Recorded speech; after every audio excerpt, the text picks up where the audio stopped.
Everyone, my name is Hanya and I'm part of the first round of Journal Club presentations. And today I'm going to be talking about the effects of meal timing on insulin sensitivity and the gut microbiome. Before I begin, I just want to talk about why this article was really interesting to me. I have a grandma that has type 2 diabetes and I've seen her do so many things to try to manage her insulin, whether it's wearing like a patch on her arm, going on crazy diet and meal plans, or just taking a bunch of pills. I feel like whatever it is, it's pretty complex. Now, what makes this article really interesting is the fact that it's not complex. It's as simple as changing the time that you're eating your meals to potentially improve the way your body responds to insulin. And I feel like these results, if promising, could be something we can share with others. The authors aim to answer whether or not eating unsaturated fats at lunch versus dinner could improve insulin sensitivities and whether or not the gut microbiome can play a role in this change. The authors found an answer for this. They found that meal timing led to shifts in the gut bacteria and our bile acid profiles, and those shifts did eventually help improve the way the body responded to insulin. They measured these changes through metagenomic sequencing, which I'm going to get more into later on, and it basically just tells us which bacteria is present and what functions that bacteria was using. Possible contributions of the study is the fact that it can address those who are pre-diabetic and diabetic with type 2 diabetes, of course. But I feel like the fact that changing the time you eat your meal can potentially shift your gut microbiome and your bile acid profiles for the better, it's something that all of us can benefit from because I'm sure all of us want those improvements too. Now, what is the need for this? The need becomes really apparent when you look at the statistics for the type 2 diabetes diagnosis. In the past 35 years, it's doubled and it's affecting millions globally, which means it is a global public health crisis. Furthermore, research indicates that gut microbiota is a significant factor when it comes to insulin sensitivity and resistance, which means that it can overall impact the development of type 2 diabetes, especially in those that are pre-diabetic. And at the same time, there's emerging research found that the gut microbiota does play a role in how our bodies respond to insulin, and changes in the microbiome can either make you more insulin sensitive or insulin resistant. It just depends on which microbes are present. Changing the time that you're eating your meals can adjust your health outcome, and it can make your body better at balancing your blood sugar. Now, before I dive straight into the article, I wanted to do a quick background, and the first one's a little funny because I'm sure a lot of us know this one because we might be microbiology majors. It's the gut microbiome. The gut microbiome includes the small organisms in our gut that help with digestion, metabolism, and immunity. Altered gut microbiota is also be linked with insulin resistance and inflammation, which means that it does play a role in type 2 diabetes. Now, insulin sensitivity is something we're also going to be discussing a lot of today. It's basically how well your body responds to insulin. It's the hormone that helps convert your carbs and sugar into usable energy. And if someone is insulin sensitive, that's better for you. That means your body is better at responding to insulin. However, if you're insulin resistant, that means your body is worse at responding to insulin and you're potentially at the risk of having type 2 diabetes. Chrononutrition is the focus of meal timing and its impacts on metabolism and overall health outcomes. And metagenomic sequencing, which is what we're going to be looking at today, is the DNA-based method that helps analyze microbes and their roles in a certain sample. The sample that we're also going to be using today is from stool. And germ-free mice is what we use because they had no gut bacteria. They're just lab mice and they're just a clean slate to show that whatever is happening to them is definitely through correlation. On to the study design. This study lasted 12 weeks and enrolled 60 pre-diabetic adults. These adults were separated into 4 groups: monounsaturated fatty acids at lunch versus dinner, and polyunsaturated fatty acids at lunch versus dinner. All of these meals had the same amount of fat and were the same meals just to show that it is a real strong connection. And to measure insulin sensitivity, researchers were drawing blood samples after a meal and calculated the standard insulin sensitivity with their post-meal insulin and their glucose all after the study period. Causality test was done on those germ-free mice I talked about. It was basically where the microbes found in the lunch and dinner group were transplanted into those germ-free mice, and their insulin and glucose tolerance were also tested after 4 weeks. This was just to show that they also had an improvement in their glucose tolerance. Those 4 weeks were also given because the mice needed that time to adjust to it. To analyze the gut microbiome, the researchers used shotgun metagenomic sequencing, which I'm sure we've all heard about from Module 1, but just to refresh your memory, this method extracts all microbial DNA in a stool sample, sequences it, telling us not only which microbes are present, but what microbes present functions they're using. They also use Illumina technology, which produces short reads of DNA at a very high volume. Only downside of this method is the fact that it can use a lot of computer software to piece together. In addition to these microbes, they also measure the bile acid levels using targeted metabolimics. This helped connect microbial changes to metabolic changes in the host. In the bottom right here, I have a little small diagram that just shows how this type of sequencing is used. Now, as for the statistical analysis used, the researchers used a Wilcoxon rank sum test to compare differences between the two independent groups, the lunch and the dinner group, and the ANOVA test to help compare all four of the diet groups. The Spearman correlation test was also used to measure the strength of association between the two variables. Now, before I hit you guys with a bunch of figures at once, I just wanted to have a slide dedicated to the results overview just to give you a quick hint at what we're going to be looking at for the next few minutes. The headline finding is the fact that eating unsaturated fats at lunch rather than dinner led to better insulin sensitivity in people who were pre-diabetic. Those in the lunch group had lower insulin levels after eating, and their body was better at glucose balancing. They also had a gut microbiota shift, and they were found to have more beneficial microbes that were linked to being more insulin sensitive and having less inflammation. And their bile acid was also shown to be better at responding to insulin. Now, as for the mice experiment that was done on those germ-free mice, it showed the same results, which means that those microbes did play a role in the shift found in insulin sensitivity.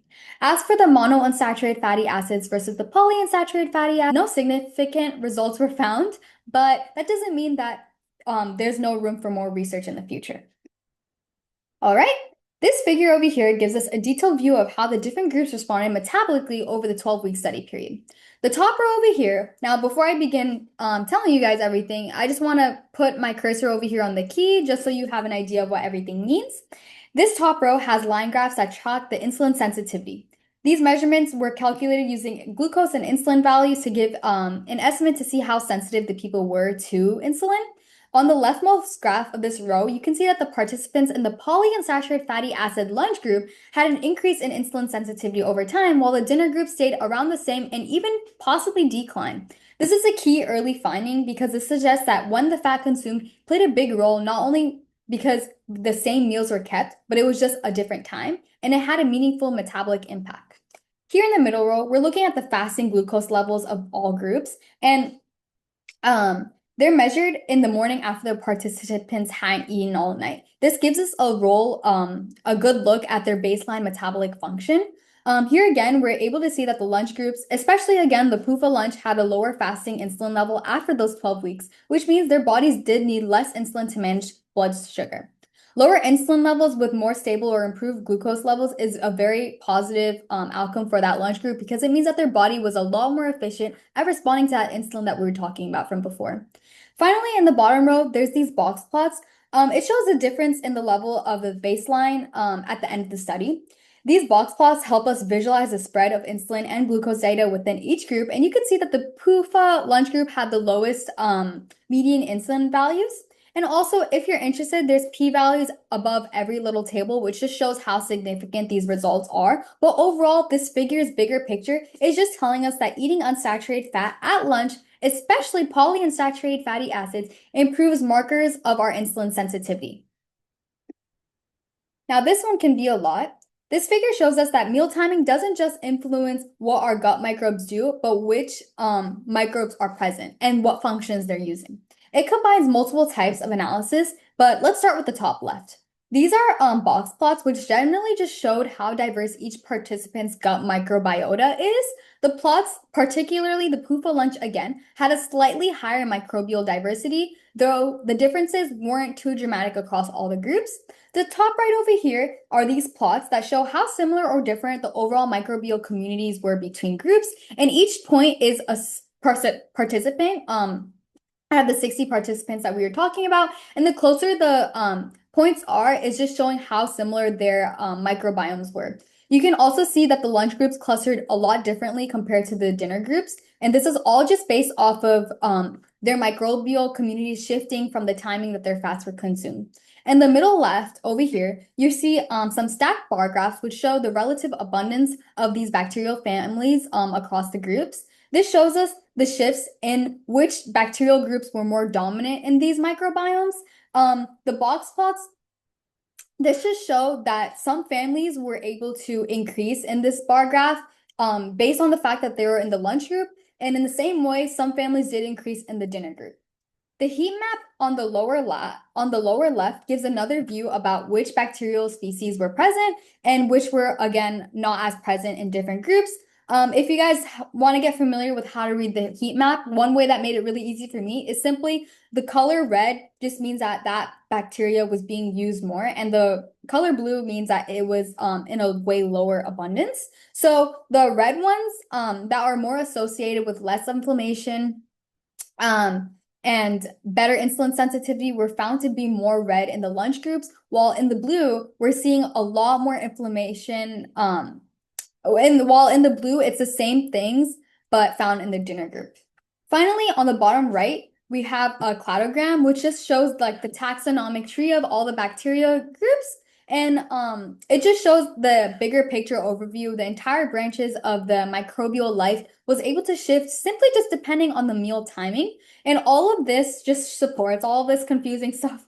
Just supports that microbiota composition is definitely altered by the time you're consuming your meals, specifically by the time you're consuming your unsaturated fatty acids. Now, this is a bigger picture view at heat maps. I want you guys to pay attention to these right diagrams over here because they correlate with the bacteria present on the left. So the function on the right correlates with the bacteria present on the left.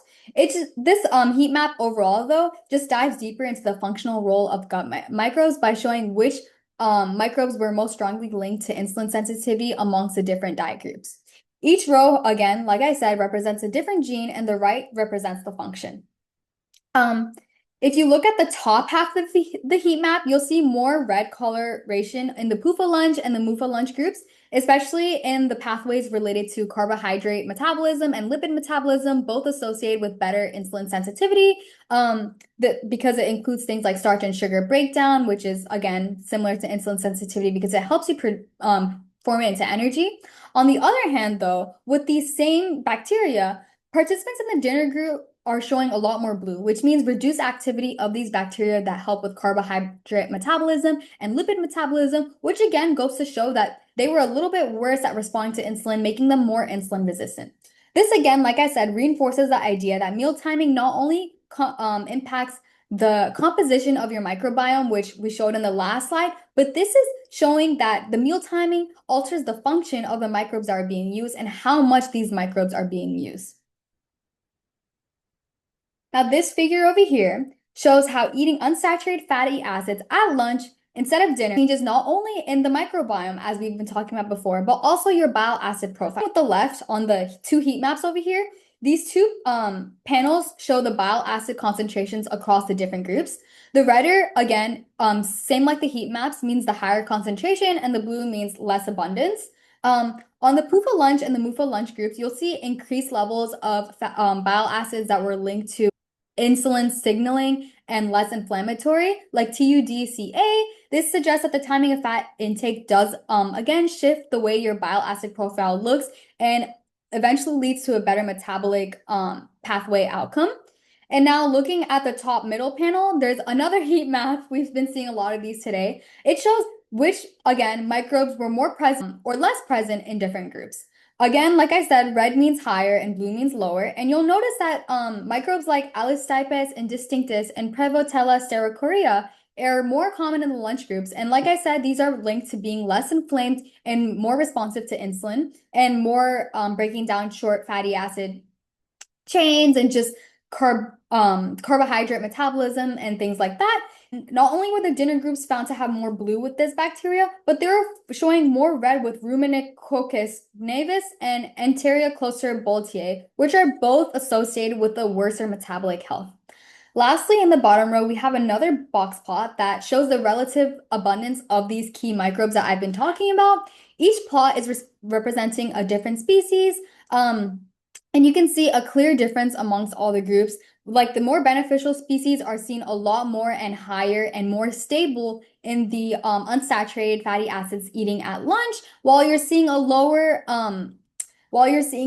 shift in these same bacteria with the dinner group. So putting it all together, eating unsaturated fatty acids at lunch versus dinner led to not only more helpful bacteria, but a healthier bile acid profile that was linked to better insulin sensitivity. Now, this last one, in my opinion, is the most important one to this study because every figure before this is meaningless without this figure. This figure is the results from the mice experiment. It shows this is the results, just to jog your memory of when the microbes found in the lunch and dinner groups were transplanted into those germ-free mice, and these germ-free mice were then looked at for the next after 4 weeks to see how they improve their glucose regulation. The goal here was just to test if those gut microbes alone, without the human and the human's lifestyle, were enough to transfer the amount of insulin sensitivity to these mice. In the top row over here, again referring to the key, if needed, where there's results from glucose and insulin tolerance tests performed on the mice to see how they change after they receive the microbes from the human groups. Each line represents a different group. RPL and RPD are PUFA lunch and PUFA dinner. RML and RMD are MUFA lunch and MUFA dinner. And in all four groups, we're looking at the glucose clearance after a glucose challenge. The mice that received microbes from the lunch fat groups, especially the RPL, had lower glucose peaks and faster recovery, which means that they had a better glucose tolerance. Moving to the middle row, we see the insulin response data. The left two graphs show the fasting insulin levels and the insulin area under the curve. And again, the mice that were found with the microbes in the lunch fat transplant, like the PUFA and the MUFA, showed lower insulin levels, meaning that their bodies were more sensitive to insulin and didn't need to produce more to manage their blood glucose. On the other hand, the ones from the dinner groups needed more insulin, which means their body was more insulin resistant. And now this graph on this right, before I start talking about it, I just want to say what I just said is talking about this graph over here. And now this graph over here on the right side of the middle row, we see how these effects are played out more into detail, broken down by the fat types. Mice that were receiving the fat at lunch were performing better at every single marker, and at the dinner were performing lower at every single marker. And at the bottom, yet again, we have another heat map summarizing all these metabolic outcomes that I already talked about. Each square represents a mouse, and the warmer colors like red and orange represent better insulin sensitivity, and the colder colors like blue and I guess dark blue represent lower insulin sensitivity or being more insulin resistant. And in the we're seeing a lot lower insulin sensitivity in the dinner groups, and we're seeing a lot higher insulin sensitivity in the lunch groups because the lunch groups are seen in the warmer zones while the dinner groups are seen in the cooler zones. This is very important, like I mentioned before, because this shows that this experiment is not a coincidence, and injecting these microbes into mice did again show a change in insulin sensitivity, which means our results are indeed supported. Now, to summarize what we've learned and put it all into a bigger picture, eating unsaturated fats at lunch instead of dinner does improve your insulin sensitivity. And this effect is shown to be driven by the changes in your gut microbiome and the bile acid metabolism. Be applied to a time-based diet for those who are experiencing insulin resistance, or a good way to address those individuals who are pre-diabetic. Now, what we know now that we didn't know before is the fact that meal timing alone can do a change in your insulin sensitivity. And as I've mentioned, this is very, very prevalent to those who are experiencing any type of type 2 diabetes or pre-diabetic. And while we did learn a lot, there's still a lot more to know because this is a short-term study. This was only done for 12 weeks and included only pre-diabetic adults. So we don't know how well this study would work in the long term, or if it's only working with adults or only with pre-diabetic adults. And we just don't know if it could have been any other overlying factor. And we don't know anything about the different types of fats that were being used. So while this research is pretty groundbreaking, there's definitely room for more. Overall, this study really highlights not only what we eat matters, but when we eat it does matter, which goes back to one of the key terms in our background, chrononutrition. And chrononutrition, again, the time that you're eating your meals, can be used as a tool for your metabolism and can be used to assist pre-diabetic individuals with managing their insulin sensitivity. Because now we have early evidence healthy fats like unsaturated fatty acids, whether it's mono or poly, can improve insulin sensitivity and the way your gut microbiome and bile acid profile is if consumed at lunch instead of dinner. And again, this could be a good strategy for managing type 2 diabetes. This also opens the door, not only does it open the door for future nutrition strategies, but There's also, again, more questions that are had to be answered. So some things that I was curious about even after reading this article is the fact that would these results be the same if they were applied to non-diabetic individuals of different ages? Since this was only asked with pre-diabetic individuals that were adults, I just want to know if that had a role in the results and whether or not being male or female or having a different BMI did play a role in the results. My background behind this is the fact that maybe if you're more obese, I know that from this article alone, I learned that being obese has different microbes in your gut microbiome. Like you have a different profile. So I wonder if you're starting out differently, it could play a different role. And if the effects on insulin sensitivity remain long term or not, because again, like I've mentioned countless times, it was only a 12-week study, so we don't really know what happened long term. I want to know if we would find the same results if we swapped fats out for a different macronutrients, just to know if it's strictly the time that was really helping it or what was being consumed. And if we're also, as a future strategy for helping out type 2 diabetes or pre-diabetic individuals, I want to know if we could pinpoint the specific microbes that were related to insulin sensitivity, like the ones I've already mentioned, and we can use that and implant them into humans and help them be more insulin sensitive, as a possible solution in the future for pre-diabetic individuals. Lastly, these are my references, but I just want to say I hope everyone got something out of this presentation. I know personally, like I mentioned from the beginning, after learning that eating at a different time of day can alter your bile acid profile and your microbiome structure, I feel like it's something that all of us can take and maybe possibly try to eat our unsaturated fatty acids earlier in the day just to have a better gut overall. But I hope you guys are able to share these results with those around you, and thank you.